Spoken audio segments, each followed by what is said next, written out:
Did you know that Jacob was a man who had a lifestyle of prayer and worship?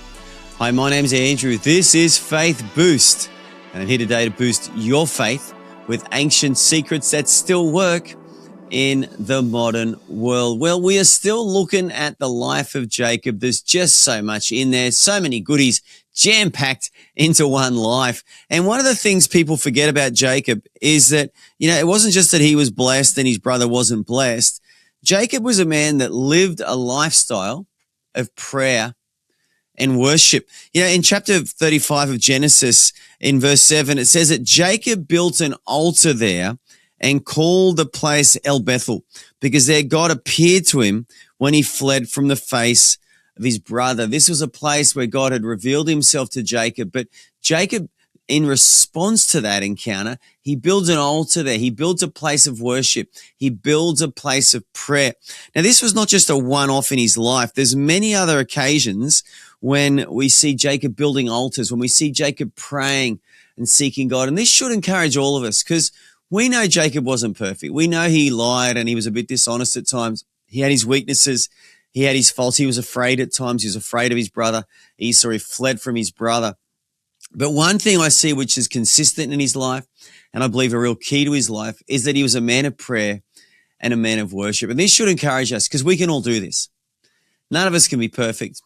We can't all be the next Joseph. Jacob's son Joseph was just amazing human being, so gracious, so generous in his forgiveness and his grace to others, so loyal to God, so pure morally, resisted the temptations of what must have been a very attractive woman, Potiphar's wife, stayed loyal and faithful to God, honors his dad. The guy's like a legend, But Jacob wasn't like that, and yet Jacob called on the Lord. He lived a life of prayer, and God bless him. Other examples of this in chapter 35, 1-7, God told Jacob to return to Bethel, where he built an altar because God appeared to him. Another one is in chapter 35, verse 14-15. When he gets to Bethel, after God appears to him again at Bethel, he reaffirms his name as Israel. So God says to Jacob again, your name is Israel. Jacob again set up a stone pillar and made offerings. Jacob knew how to call on the name of the Lord.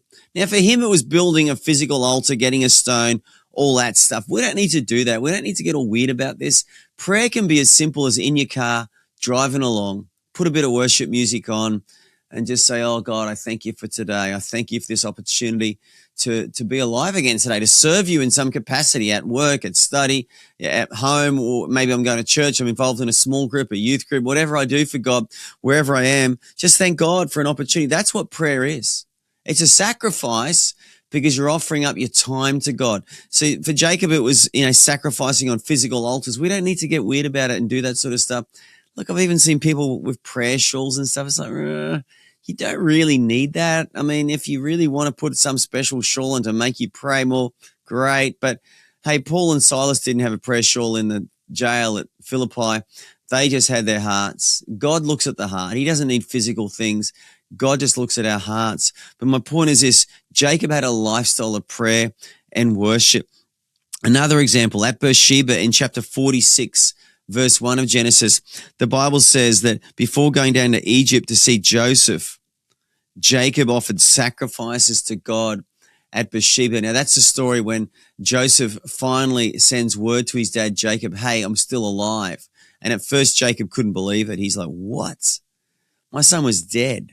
This can't be. But when he realized it was true and the sons went down and came back and said, yeah, it's true, Joseph's alive, the Bible says that Jacob, one of the last things he does before he goes down to Egypt, which is where he passed away, by the way, he builds another altar, or he offered up sacrifices to God. This is why I believe he got God's favor in his life, because he was a God seeker.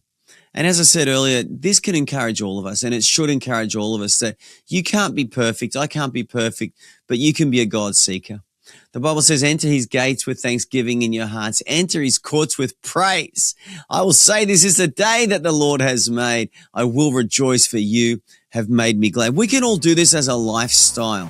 Say lifestyle, not just a one-off event at church on Sunday, but every day of the week we can spend some time with God in prayer, spend some time with God in worship. If you've got a bit of worship music to play through Spotify, something like that, worship God on a daily basis, you can draw near to God. And the Bible says, draw near to God and he will draw near to you. I hope you enjoyed the conversation. There's plenty more just like this one. Also, maybe consider becoming a monthly supporter. So easy to do. Just go to our website, i2aw.org.